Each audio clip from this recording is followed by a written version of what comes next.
Walk in the light, He is the light, and you will become the light. Walk in the light, He is the light, and you will become the light. Walk in the light, He is the light, and you will become the light. Walk in the light, He is the light, and you will become the light.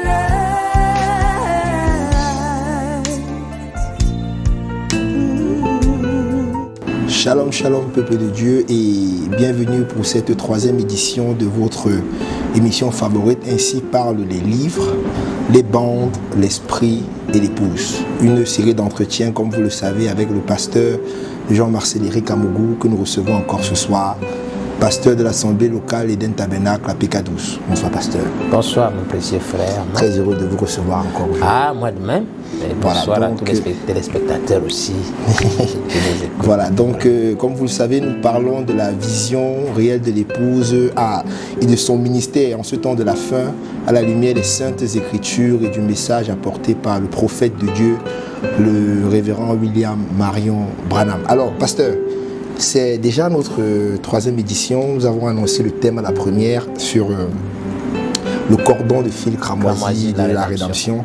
Et la dernière fois, nous avons eu véritablement l'honneur de beaucoup de chance d'écouter justement ce développement justement sur l'homme au commencement et l'homme à la fin. Et donc aujourd'hui, nous aimerions, avant d'aborder le thème de cette journée qui concerne véritablement la chute, que vous nous rappeliez un petit peu ce que nous avons vu la dernière fois. Bon, oui, juste un petit rappel et tout. On n'est pas exhaustif, mais on annonce juste les grandes lignes. Voilà. Donc, pour que ça essaye de veiller un certain intérêt, une attention et amener les bien-aimés, les frères à faire de la recherche un peu plus. Et puis avoir un retour pour qu'il y ait des échanges un peu constructifs. Voilà. Donc l'épisode numéro 2, je crois, qu'on a vu, c'était au sujet de l'homme. Et nous avons vu que c'est l'homme en réalité qui est le point d'attention de toute la rédemption.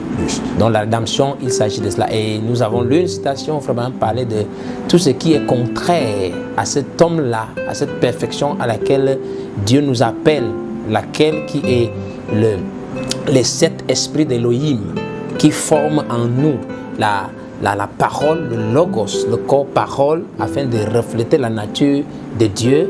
Si tout ce qui est en dehors de ça est une perversion. Claire. Et vous voyez donc aussi clairement un peu quel peut être le but final de l'évangile. Donc si votre évangile ne nous ramène pas à cette chose, c'est qu'on n'est pas en train de parler de l'évangile du tout. Parce que voilà, donc c'est déjà un point et nous avons évoqué ce point sur l'image et la ressemblance en disant que l'image est liée. L'image, c'est la représentation. Donc, dans les dimensions inférieures, l'homme qu'on appelle l'homme, ce n'est pas le Saint-Esprit, son nom, c'est l'homme. Donc, le Saint-Esprit dans les dimensions inférieures, son nom est l'homme. Voilà, donc c'est le Saint-Esprit dans les dimensions éternelles où il est seul dans la dimension d'Élohim. C'est lui là, c'est le Saint-Esprit là qui s'appelle Élohim. Après le Saint-Esprit sous forme de théophanie, c'est lui qui s'appelle la parole, le Logos. Et le Saint-Esprit dans les dimensions inférieures, pour avoir le contrôle sur la terre, c'est lui qu'on appelle l'homme. Et donc, cet homme-là donc a une image qui est les caractères, dans comment on peut dire ça, le potentiel. Le mot exact qu'on avait utilisé, c'était pas le potentiel, c'était la constitution. Voilà, il est fait de la même constitution que Dieu pouvait être compatible. Et puis, au niveau de la ressemblance, c'est surtout dans les aptitudes, les capacités, dans l'exercice de faisant son travail. Donc, arriver à... Et c'est cela qui est, au niveau de la ressemblance, qui est impliqué dans le processus de l'adoption sur la terre. Voilà donc un peu, voilà ce que nous avons vu pour l'épisode précédent. Et donc pour cet épisode-ci. Voilà donc pour l'épisode d'aujourd'hui, nous parlons justement de la chute. Oui. Bien, nous tenons quand même à rappeler au départ que vous nous avez dit qu'il s'agissait la condition de l'homme au commencement, c'était une condition d'alliance entre l'homme de Genèse 1,26 et l'homme de Genèse 2,7. Bien, maintenant, quand on parle de la chute, concernant ces deux hommes, de quoi est-ce qu'il est question exactement? D'accord, donc pour nos bien-aimés qui nous écoutent et pour mon frère Armand, ici, je vais vous inviter à une lecture, peut-être qu'on ne va pas faire entièrement, mais vous connaissez, Genèse chapitre 3, c'est un peu comme je dis, c'est la limite, la frontière entre deux mondes et deux réalités complètement séparées avant et après. Donc je vous inviterai à lire Genèse au chapitre 3, donc du verset 1 au verset 19, c'est là-dedans qu'il est parlé de la chute, parce que ça commence par le serpent qui était le plus rusé de tous les animaux des champs, que l'Éternel a fait. Il a parlé à la femme, et nous savons la conversation de la femme, c'est que ça a découlé plus tard, et en fin de compte, c'était une transformation complètement de l'alliance initiale qui avait été faite entre Dieu et l'homme. Ça a complètement basculé, tout bouleversé. Donc en fait, c'est dans ce passage-là que je crois nous lirons un peu avec attention à la maison, même après cette projection aujourd'hui. Genèse chapitre 3, verset 1 à 19. Maintenant, ce que je voudrais d'abord dire avant qu'on entre à l'intérieur, parce que la question c'est de quoi est-ce qu'il s'agit. Exactement, voilà.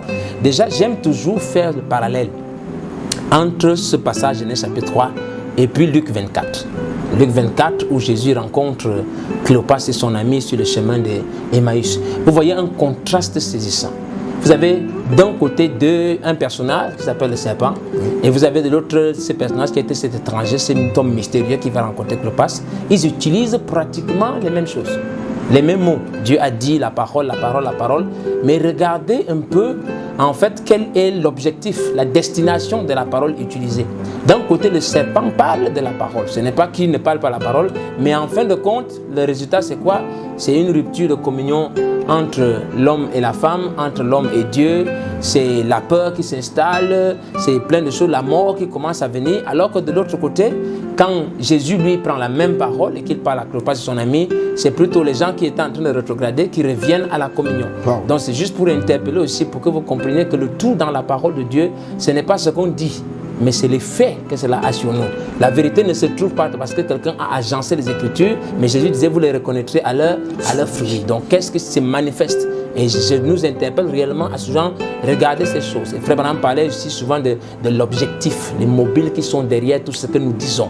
Voilà, donc pour revenir donc à notre point, donc sur ce qu'est la chute, véritablement, parce que je crois que si nous comprenons cette chose-là, cet endroit, nous pouvons réellement saisir quel est le but de l'évangile. Pourquoi le message est venu? Capital. À quoi sert le message réellement? Qu'est-ce que c'est? Voilà, parce que parfois les gens ont tendance à prendre le message comme une série de bandes qu'on doit appuyer et écouter. Et bien comme une série de citations qu'on doit donner. Le message, ce n'est pas des citations, parce que ça reste, tout ce qu'on appelle citation est une chose qui reste sur le plan moral. Et la moralité, l'intelligence et tout ça relève de l'homme naturel. Mais nous ne sommes pas ici en train de parler des choses qui relèvent de l'homme naturel. Nous sommes en train de parler de retourner à la condition d'un homme fait à l'image de Dieu. Et donc, en parlant donc de la chute, j'aimerais, il y a un paragraphe qui m'intéresse, un verset particulier, qui est le verset 7 au chapitre 3. Et qui fait suite un peu au dernier verset du chapitre 2. Et au verset 7, il y a quelque chose qui est dit dedans. Je vais lire, donc, chapitre 3 dans la Bible. Donc, les livres. Le premier livre de la Bible. Le livre Semences, comme vous disiez. Voilà, dans le livre Semences. Il dit, les yeux de l'un et de l'autre s'ouvrirent. Ils connurent qu'ils étaient nus et ayant cousu des feuilles de figuier, ils s'enfuirent des ceintures. C'est le verset 7. Donc, c'est la première partie qui m'intéresse. Les yeux de l'un et de l'autre s'ouvrirent et ils connurent qu'ils étaient nus. Donc, quand nous parlons de chute ici, regardez donc, il y avait donc un homme et une femme qui étaient nus. Ils n'en avaient point honte. Donc, la nudité, en fait, n'était pas un problème pour eux. Pourquoi est-ce que ce n'était pas un problème? En réalité, si nous ramenons un peu dans la profondeur de cette chose, nous comprenons qu'en fait, la conscience, en réalité, de ceux qui sont nus, n'était pas là. Donc, ils n'avaient pas la conscience d'une certaine réalité. Maintenant, une fois donc qu'ils écoutent le cheminement, ils brisent la barrière de l'écriture de la parole dans laquelle ils étaient protégés. Une fois qu'ils ont brisé là, il y a quelque chose qui se passe. C'est qu'en fait, des choses dont ils n'étaient pas conscients, ils commencent à en être conscients. On dit qu'ils connurent qu'ils étaient nus. En d'autres termes, on devrait dire, ils prirent conscience de leur nudité. Qu'est-ce que c'est?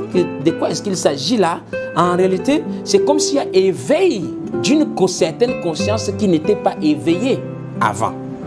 Et vous voyez, quand nous parlons, ailleurs, l'apôtre Paul, quand il parle aux Romains au chapitre 12, il parlait de la transformation de notre intelligence afin que nous discernions ce qui est. Par le renouvellement. Par le renouvellement que vous soyez transformé par le renouvellement de votre intelligence pour discerner. Donc je veux amener votre attention sur ce problème de conscience-là. Parce que quand on parle de chute, c'est vrai, parfois on a ces aspects, ils ont été incrédules à la parole, voilà. et puis après il y a eu un acte sexuel qui a été posé et tout ceci. Mais le plus important en réalité, je vais dans la dimension spirituelle, qu'est-ce qui se passe? Parce que quand on saisit ce qui se passe, on peut savoir comment on rentre à où on était.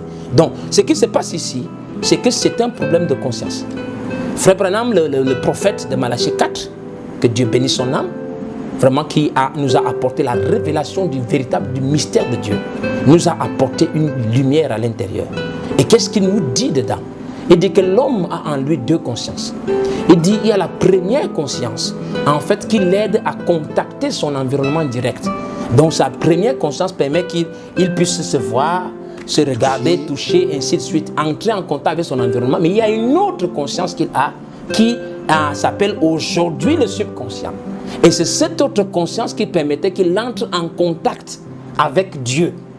Donc, la première conscience qui est liée dans la dimension matérielle, donc qui relève de ces dimensions inférieures qui sont la lumière, le temps et la matière, c'est par cette conscience-là, au travers de ses sens, qu'il entrait en contact avec ces réalités. Mais maintenant, il avait une autre conscience qui permettait qu'il entre en contact non pas avec ces réalités humaines, mais avec la réalité de Dieu. Donc, s'il parle, et autant pour moi, pardon, ce qu'il faisait donc, l'homme continuait d'avoir cette domination, ce contrôle, c'est que la conscience qu'il avait de Dieu avait la prééminence sur la conscience qu'il avait de son environnement.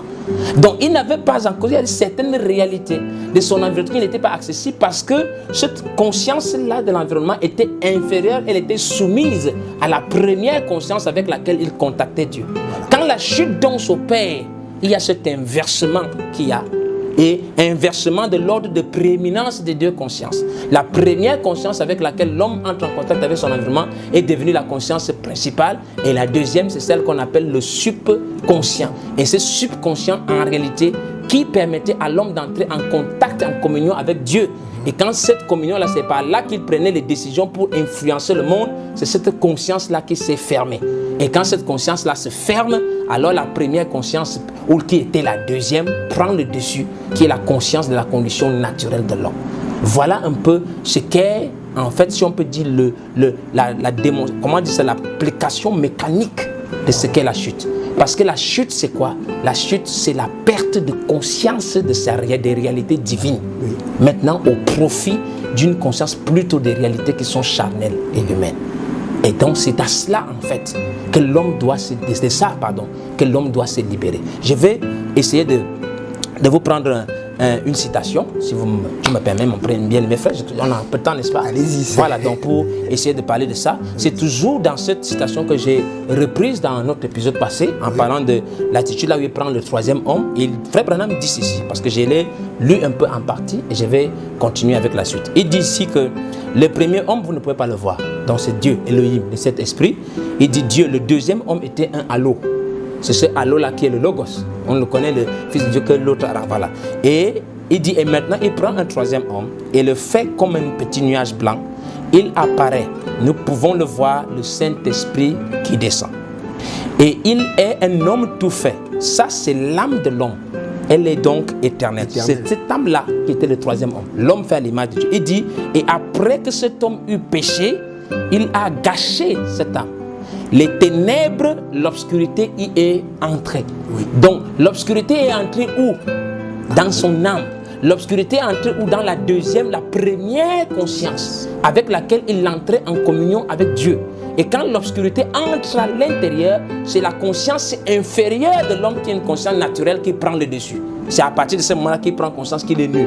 Or, tant qu'il avait cette autre conscience où il était en communion avec Dieu, ça avait le contrôle total sur tout le reste. Adam pouvait vivre avec le diable en plein Éden. Le diable n'avait aucune influence sur lui parce qu'il avait conscience des réalités supérieures. C'est cela la condition dans laquelle l'homme doit rentrer. Il dit donc les ténèbres sont entrées.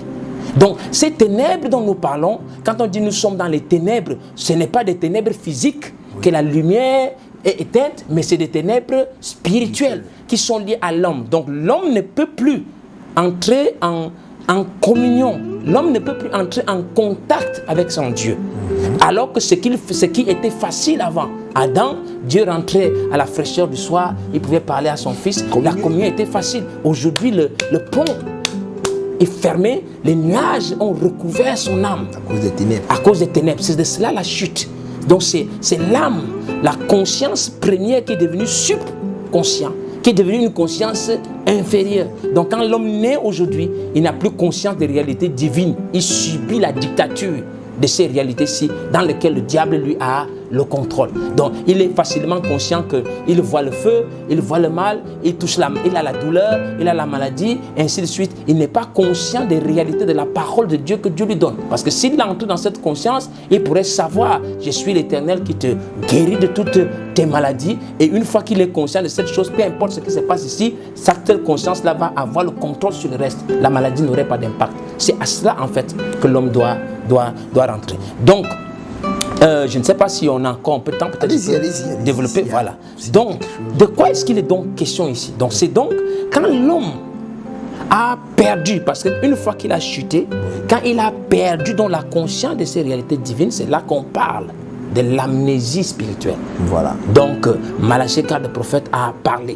Lui qui a le sceau de la révélation du mystère de Dieu. C'est là qu'il a apporté de l'amnésie. L'amnésie spirituelle, ce n'est pas une amnésie de la tête, c'est que l'âme de l'homme n'avait plus la conscience en réalité de ce qu'il était. Le souvenir. Voilà. Donc cette réalité, en réalité de l'existence de Dieu, il ne l'avait plus.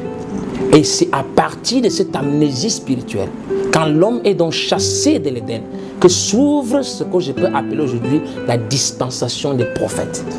Parce que l'homme n'a plus les yeux pour voir Dieu.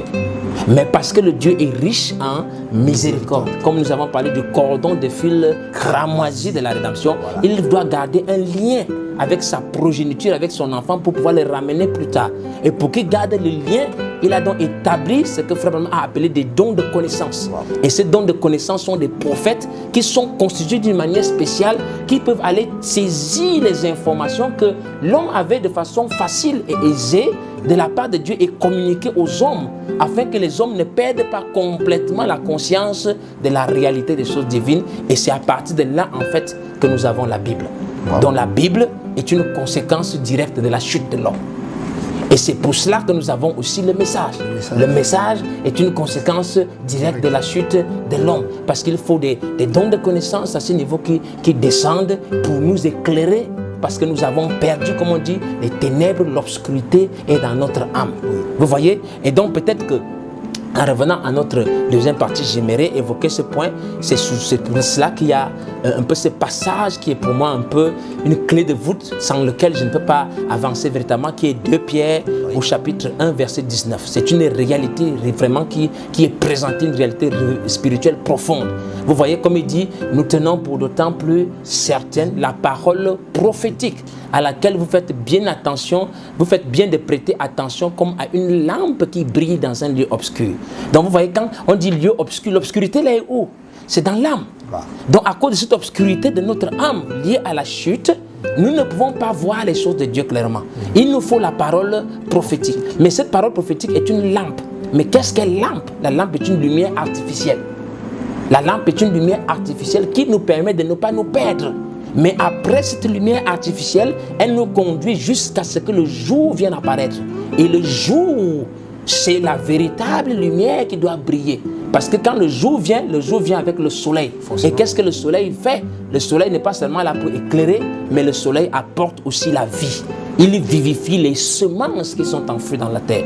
Donc, quand nous passons de la parole prophétique, cette parole prophétique doit nous garder jusqu'à ce que la semence en nous soit vivifiée par la parole de Dieu. C'est une autre lumière maintenant qui s'allume à l'intérieur par la vivification de ce que le prophète appelle le germe semence. Quand ce germe semence est vivifié, c'est là qu'il nous introduit maintenant dans une nouvelle réalité où à nouveau notre âme peut s'éveiller progressivement Et à la fin, il est parlé de l'étoile du matin qui se lève dans nos cœurs. Et l'étoile du matin qui se lève dans nos cœurs, ça annonce que véritablement le jour est en nous. Et l'étoile, c'est une position dans le ciel où nous retrouvons notre position réelle dans la parole. Voilà comment aussi le processus de ce retour se manifeste. Ceci est lié à la chute. Donc peut-être que nous allons revenir pour continuer là-dessus, mais c'est important de mentionner cela. Cette chute-là, en réalité, c'est quoi? De quoi il s'agit? C'est la perte de notre conscience de réalité divine. L'amnésie spirituelle. Et notre amnésie spirituelle fait quoi? Notre première conscience qui nous permet d'entrer en communion avec Dieu est devenue aujourd'hui notre subconscient. Et la conscience qui était secondaire, donc liée au contact avec l'environnement, elle a pris le dessus.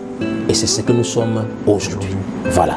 Donc, voilà, donc merci beaucoup, pasteur. Et nous allons forcément revenir tout à l'heure. Avec plaisir. Nous prenons juste une petite pause musicale encore avec nous parcourons votre playlist.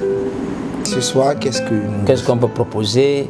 Ah oui, il y a une belle petite chanson que j'ai écoutée souvent qui me fait plaisir. C'était un chanteur américain qui s'appelle Travis Green. Oui. Je crois Travis Green a chanté You Made a Way. You Made a Way. Donc c'est cela que je vais vous offrir aujourd'hui, une interprétation par des braves sœurs, des braves frères.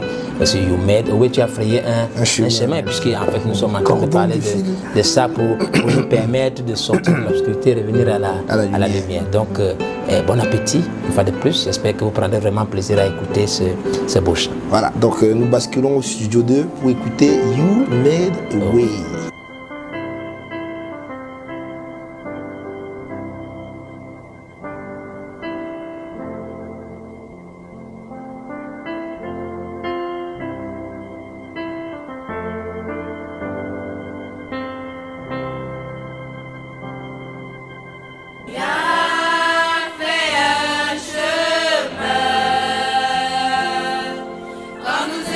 Endormis et avions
De retour sur ce plateau de Ainsi parlent les livres, les bandes, l'esprit et l'épouse. Nous sommes dans une série d'entretiens avec le révérend pasteur Jean-Marcel Éric Amougou Ekoman au sujet, comme vous le savez, de la vision réelle de l'épouse à la lumière des Saintes Écritures, de la parole prophétique, du message de l'heure apporté par le prophète William Marion Branham.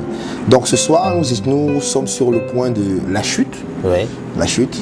Et nous aimerions, avant justement de continuer, que vous insistiez un tout petit peu sur le fonctionnement, parce que vous avez dit que les prophètes ont reçu des dons de connaissances pour justement pouvoir ouvrir la parole, essayer de nous ramener à cette condition qu'on a au départ. Mais contextuellement, de quoi est-ce qu'il s'agit, dons de connaissances? Qu'est-ce que vous entendez par là exactement? Ok, bon, le terme au niveau des dons de connaissances, c'est le prophète, c'est Frère Branham lui-même qui l'a appelé. Donc, en fait, le prophète, c'est un don que Dieu envoie. Oui. Et permettez que je dise comme ça pour me faire comprendre, pour garder la connexion avec Dieu. Parce que l'homme, comme on a dit, la chute, c'est quoi? C'est une perte de sa conscience. La conscience première qui permettait qu'il reste en contact avec le Père quand l'alliance a été brisée. Parce que cette conscience qui permet qu'il reste en contact avec le Père, ça veut dire qu'au niveau de son âme, l'homme, le premier là, donc l'homme théophanique là, de Genèse 1, 26, gardait le contact et pouvait donc transporter directement les informations depuis le Père et le Fils et les transférer à l'homme de chair pour qu'il puisse exécuter les ordres selon la pensée de Dieu. Et comme Frère Branham, en fait, vous le verrez, il dira que ce sera le secret de l'épouse. Elle a la pensée de Christ. Donc, et cette pensée vient à travers cet homme-là. Voilà. Donc, quand l'alliance a été brisée, parce que l'homme de Genèse 1, 26 et l'homme de Genèse 2, 7 avaient une alliance. Et cette alliance était une écriture qu'il ne fallait pas sortir d'un certain cadre. Quand cette alliance a été brisée, les ténèbres sont entrées dans l'âme de l'homme. Ça veut dire que l'homme là, il est devenu pour lui un livre fermé, scellé de 7 sceaux auquel il n'a plus accès. Et donc quand il fait donc comme ça, la communion avec son Père est perdue. Mais comme le Dieu est riche, comme je l'ai dit, en miséricorde, devait garder le lien, un peu comme dans le sens de notre cordon qu'on a introduit, il devait garder le lien avec sa création. Alors il a, dans sa grâce, suscité des dons de connaissances. Les dons de connaissances, c'est les prophètes. C'est Frère Branham qui nous a enseigné ces choses-là. Donc ce sont des prophètes qui sont envoyés, qui peuvent monter dans une certaine dimension spirituelle. Et on dit qu'ils sont faits de façon spéciale, de manière à ce que ce n'est pas qu'ils sont dans la condition originelle de l'homme. Non, pas du tout. Mais ils ont une capacité physique que Dieu leur a donnée, que leurs deux consciences sont collées. Donc ils peuvent avoir accès directement avec la dimension surnaturelle et le naturel et vivre dans les deux mondes en même temps. Donc, et surtout pour dire aussi que quand on dit que l'homme a chuté, ça ne veut pas dire qu'il a perdu, ça ne veut pas dire qu'il a perdu totalement toutes ses capacités. Nous continuons quand même de temps en temps à avoir des songes, nous avons parfois des visions, nous avons des contacts avec Dieu, mais cela n'est pas lié, ce n'est pas la même, ce n'est pas la condition dans laquelle l'homme était originellement. Donc ces prophètes dont sont des dons de connaissances, en fait qui sont envoyés pour permettre à l'homme de garder les liens. On dit que Dieu ne fait rien, Amos 3.7, sans révéler son secret à ses serviteurs, les prophètes. Donc ce sont ces sentinelles, ces gardes qui nous apportent un peu, c'est un peu comme si on les commissionnaires du ciel qui nous apportent les informations de ce que le ciel est en train de faire pour nous, pour garder le lien. Et permettez que j'insiste, je l'ai dit, en fait ces dons-là sont des dons, comment on peut dire, c'est temporaire. Ce n'est pas ce qui est lié à la condition originelle de l'homme. Un peu comme nous avons lu dans 1 Pierre chapitre 19, on dit que la parole prophétique est comme une lampe. La lampe est une lumière artificielle. Mais ce n'est pas elle qui donne réellement la vie. La vie, c'est quand le Fils se lève. La vie, c'est le lève. On dit que, et nous ayons parlé autrefois par les prophètes, en ces jours qu'ils nous ont parlé par le Fils. Et le Fils, c'est lui qui est le soleil qui se lève. Et c'est pour cela aussi que dans le ministère de Frère Branham, vous avez les deux écritures qui se rencontrent. Il y a la première qui est Malachie 4, et il lit le prophète qui est la lampe, mais à côté de là, il y a Luc 17, 30, qui est la révélation du Fils de l'homme qui est le soleil qui se lève pour apporter la vie aux semences. Et c'est ce soleil-là qui a été transformé dans les brochures et les bandes sous forme de semences pour donner la vie au Fils et aux filles de Dieu. Je crois que ça, là, ce point-là est important. Et Frère Branham lui-même le dira, quelque part, il dira que nous sommes dans l'âge de l'œil, donc prophétique, mais après l'âge de l'œil, il y a l'intelligence. Christ lui-même, la personne, le soleil qui se lève. Et le soleil, c'est la parole faite chair dans les fils et des filles de Dieu. Donc, permettez d'insister peut-être là-dessus, mais c'est très important. Nous reviendrons plus tard, mais les prophètes ne sont pas la chose originelle. C'est bien de le dire Voilà, de manière c'est très important. Voilà. Donc c'est un peu ça, et c'est pour cela aussi que c'est ce que vous voyez dans le type du chandelier d'or, à cette branche, parce que Dieu veut garder la lumière. Cette lumière, ce n'est pas une lumière physique, c'est que l'âme de l'homme est dans les ténèbres. Il le garde éclairé au travers de ces onctions prophétiques. Vous voyez le chandelier qui était dans le lieu saint, dans le tabernacle. Donc et c'est ce qui est représenté dans l'Apocalypse aussi, pour montrer les 7 âges de l'Église qui vont se dérouler, comment Dieu va nous garder dans la lumière des messagers. Mais cette lumière des messagers n'a pas pour but que nous restions là. Voilà, donc les bandes ne sont pas faites pour que nous restions dans les bandes, mais les bandes sont appelées à nous amener quelque part, là où le soleil peut se lever, où la vie peut être suscitée en nous, et l'étoile du matin dans notre position en Christ manifestée. Donc la finalité, c'est ça, pas les bandes, pas les brochures. Les bandes nous conduisent comme une lampe, comme la Bible a dit. Je pense que c'est très important de le dire. Voilà, donc c'est cela. Donc, si je peux me permettre aussi, mon frère, c'est parce qu'il y a les textes qui nous écoutent. Je dis parfois, c'est bien ne dire que ce que disent les bandes. Oui, mais le but de ne dire que ce que disent les bandes, ce n'est pas pour qu'on s'arrête aux bandes. Justement. Voilà, parce qu'il n'y a pas de promesse qui disent que Dieu va nous envoyer les bandes. Non. Il n'y a pas de promesse comme ça. Mais la promesse, c'est que les fils de Dieu doivent être manifestés. Dieu n'a pas dit que ce sont les bandes qui vont la parole, mais on dit que ce sont les hommes qui seront la parole. Donc en fait, la promesse n'était pas que Dieu devait à Josué, ce n'était pas qu'il doit marcher selon la loi de Moïse pour marcher selon la loi de Moïse. Voilà. Mais après avoir marché selon la loi de Moïse, c'est pour que la loi soit lui-même. Il devienne la loi soit faite chair en lui. Et quand la loi est faite chair en lui, alors Dieu est avec Josué comme il était avec Moïse. Voilà, donc c'est cela en fait. Et je pense que cette chose-là, il faut qu'on fasse la part des choses. Nous ne sommes pas, excusez-moi, le but final n'est pas d'appuyer play. Non, il n'y a pas de promesse qui dit appuyer play est une promesse, mais le but final c'est que nous soyons le play. Vous êtes des lettres vivantes écrites par le ministère élu de tous les hommes. Donc nous sommes entièrement d'accord, il n'y a pas de doute là-dessus, qu'en réalité le message doit être l'absolu de notre cœur. La parole doit se faire, chaque écriture que Malachie 4, qu'un prophète a dit, doit entrer en nous, mais le but n'est pas que nous écoutions les bandes. Le but c'est que quand la parole entre en nous, elle doit vivre. Et si on n'arrive pas à cet endroit-là, nous n'avons pas atteint le but. Comme Frère Bam disait, c'est une perversion si nous ne rentrons pas à cette perfection. Voilà. Donc, au travers, parce qu'en fait, l'homme avait la barrière de la parole, parce que la parole est faite pour nous garder dans l'alliance avec cet homme de Genèse 1, 26, et que lui, il s'exprime en nous. Voilà. Donc, c'était important pour moi, parce que nous avons l'occasion d'en parler réellement. Non, voilà. C'est vital d'en parler. Je crois que justement, dans les prochaines éditions, nous aurons l'occasion de développer cela. N'oubliez surtout pas, vous pouvez envoyer vos questions au numéro, à l'adresse qui s'affiche ici en bas de l'écran, et n'oubliez pas de vous abonner. Donc, pasteur, nous avons une deuxième petite question ici, je ne sais pas si vous le permettez, sur justement, il y a un certain nombre d'éléments qui entrent dans la chute et nous aimerions bien comprendre le rôle que chacun d'entre eux a joué. Donc, nous l'avons lu, je crois que la plupart des croyants du message, de l'heure, tout ça sont déjà habitués un peu à ces passages où vous avez cette conversation entre le serpent et Ève. On dit que le serpent était l'animal le plus rusé, voilà, des champs. Et donc, évidemment, on a dit qu'il est l'animal le plus rusé et c'est vraiment même pas une question que de demander si le serpent ne rampait pas. Parce que, bien évidemment, quand vous lisez dans la suite, en fait, en parlant du verset 14 du chapitre 3, c'est là où on dit qu'il va commencer à ramper sur son ventre. Dieu n'a pas besoin de le maudire s'il avait déjà été maudit avant. C'est même simplement logiquement. Mais vraiment, vous regardez très bien qu'en fait, qu'est-ce qui se passe ici? C'est une rupture d'alliance. Parce que, qu'est-ce que le serpent essaye de faire? Le serpent essaye juste d'amener Ève à rompre l'alliance que Dieu a faite avec l'homme. En fait, quand on dit Dieu a fait l'alliance avec l'homme, il s'agit, quand nous regardons bien, de la connexion entre ces deux hommes-là. Voilà. Donc l'homme qui est à l'image de Dieu, qui est un peu la porte par laquelle Dieu accède à notre dimension et à notre environnement, et puis l'homme sorti de la poussière. Voilà. Donc en fait, c'est une rupture d'alliance entre l'homme de Genèse 1, 26 à 28 et l'homme de Genèse 2, 7. Et cette alliance est établie sur la parole. Et c'était une parole, c'était une promesse, c'était une alliance conditionnelle où il était demandé à l'homme de faire si sans cet homme-là aurait fait ça, alors l'autre, la communion resterait. Donc voilà. Tout ce que le diable essayait de faire, ou le serpent, le diable au travers du serpent, c'était d'amener l'homme à rompre cette alliance. Voilà. Quand il rompt cette alliance, la communion entre les deux est aussi rompue. Donc il y a un gouffre qui s'opère. Et quand le gouffre s'opère, à ce niveau, l'homme n'a plus réellement le pouvoir d'exercer réellement les capacités que Dieu lui a données au travers de cet homme de Genèse 1:26.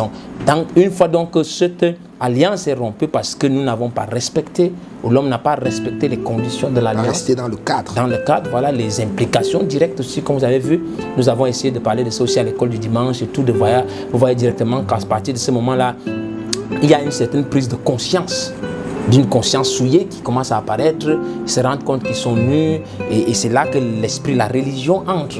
Peut-être parfois certaines personnes aiment à dire, bon par exemple nous croyons le message, nous croyons la Bible, nous sommes chrétiens, mais en réalité tout cela en fait n'est que les conséquences, les reflets encore de cet homme-là, voilà, qui marche avec les feuilles de figuier. Oui. Parce qu'en fait la parole n'est pas faite pour qu'on passe le temps à en discuter, où on s'est donné une bonne conscience parce que j'ai lu, j'ai fait partie de ceci, non. Mais la parole est censée être une manifestation. Voilà. Comme je le dis toujours un peu, Dieu, en réalité, quand on dit, Dieu parlait, Dieu ne parlait pas anglais, Dieu ne parlait pas français, il ne parlait pas chinois, il parlait la parole.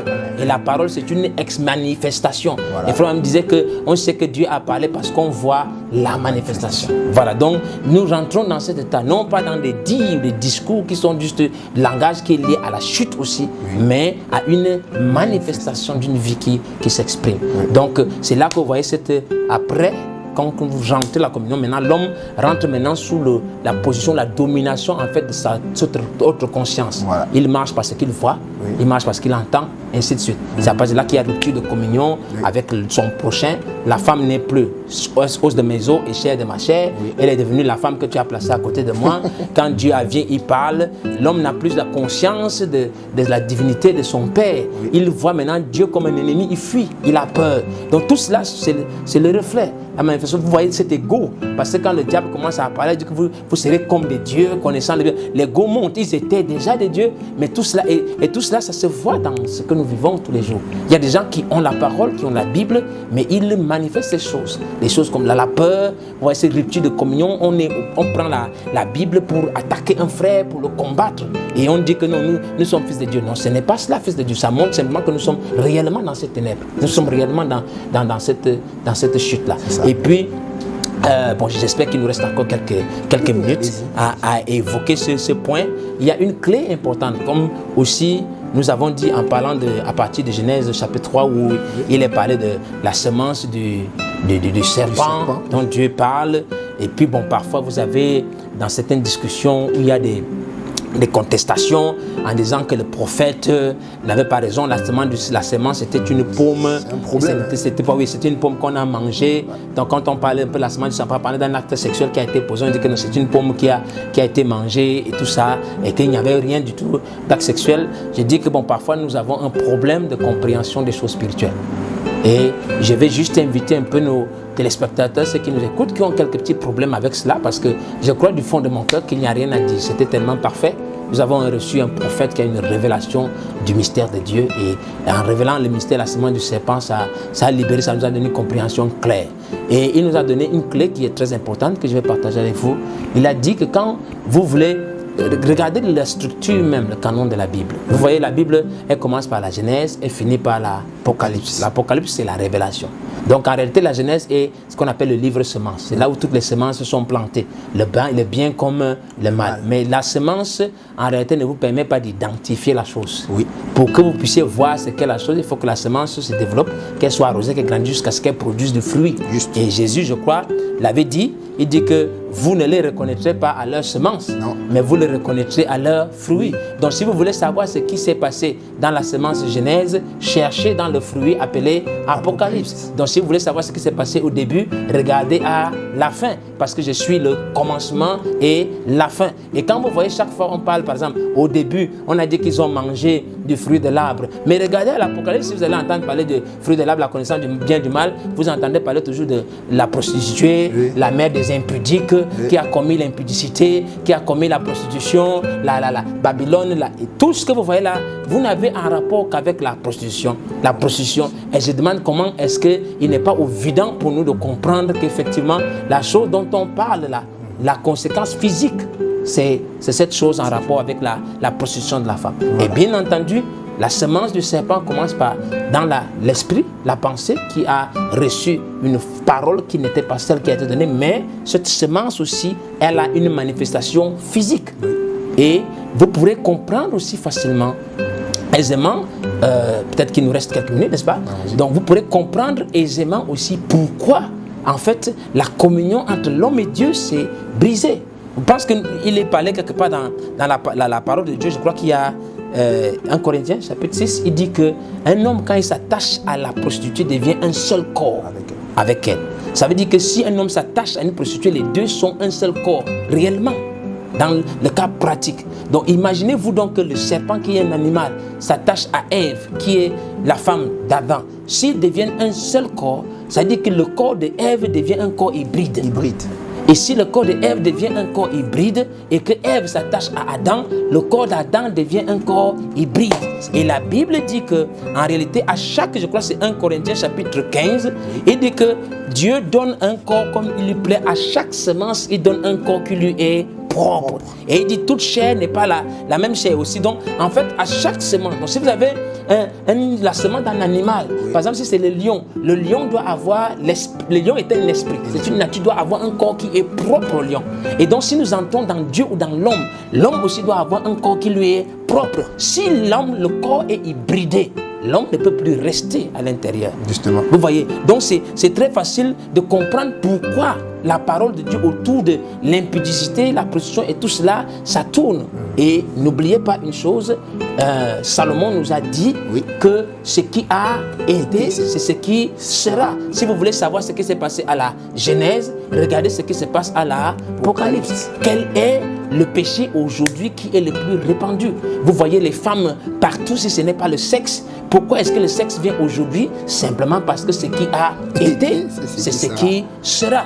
Donc en réalité, parlant de la chute, les effets, les manifestations à l'extérieur sont tellement visibles qu'il est difficile de croire autre chose que ce soit l'hybridation. En fait, non seulement une hybridation spirituelle, parce que l'homme a hybridé la parole, mais la répercussion de cela, c'est une hybridation physique et charnelle. Et j'aime souvent à dire que Dieu n'a pas donné l'autorité du monde au diable. Dieu n'a pas donné l'autorité du monde au diable. Mais qu'est-ce qui fait que le diable ait l'autorité sur la terre? C'est parce qu'il est passé par quelque chose. Il a réussi à se faire parent de l'homme. Parce que l'autorité sur le monde a été donnée à l'homme. Et donc si le serpent vient s'hybrider avec l'homme, il se mélange, le diable aussi, au travers du serpent, a le droit maintenant de revendiquer la paternité ou la propriété de la terre. Donc c'est normal qu'on comprenne que l'hybridation est à l'origine de ce dans quoi nous sommes. Voilà. Parce qu'il n'y a pas une écriture qui dit que le diable doit prendre le contrôle. Ça c'est clair. Donc, mais si le diable a pu prendre le contrôle, c'est parce qu'il a dû forcément entrer dans la race humaine pour partager l'héritage de l'homme. Donc l'hybridation spirituelle, l'hybridation physique, pour moi, sont des choses sur lesquelles on n'a pas besoin même de débattre. Ce qui a été, c'est ce qui sera. Et donc, voilà un peu le point. Peut-être que nous pourrons revenir là-dessus. Ça me ferait vraiment que nous revenions vraiment intensement. Certainement voilà, que nous reviendrons sur ce point alors qu'il nous reste juste simplement une minute là. Voilà. Une minute ou quelques secondes là. Donc nous voulons simplement vous dire d'abord shalom. Shalom. Et vous remercier encore pour ce moment que vous acceptez de passer avec nous. Et nous voulons vous demander qu'est-ce qui attend nos téléspectateurs pour l'émission prochaine exactement. D'accord. Pour le prochain épisode, donc je vais vous inviter à ce que nous entretenions autour de la prophétie. La prophétie. Oui, je ne dis pas une prophétie, mais c'est la prophétie. Wow. Je pense que et c'est cette prophétie-là, en fait, qui est à l'origine de toute la Bible. La raison pour laquelle je vous invite à venir. Nous allons vraiment passer du temps. J'espère que ce sera une bénédiction pour vous. Moi, je prends vraiment un plaisir réellement moi également. à partager toutes ces choses-là. Donc, nous vous disons simplement shalom, nous vous invitons à vous abonner si ce n'est pas encore fait et rendez-vous la semaine prochaine pour votre prochaine émission. D'ici là, portez-vous bien, que Dieu vous bénisse. Amen. Shalom. Walk in the light, he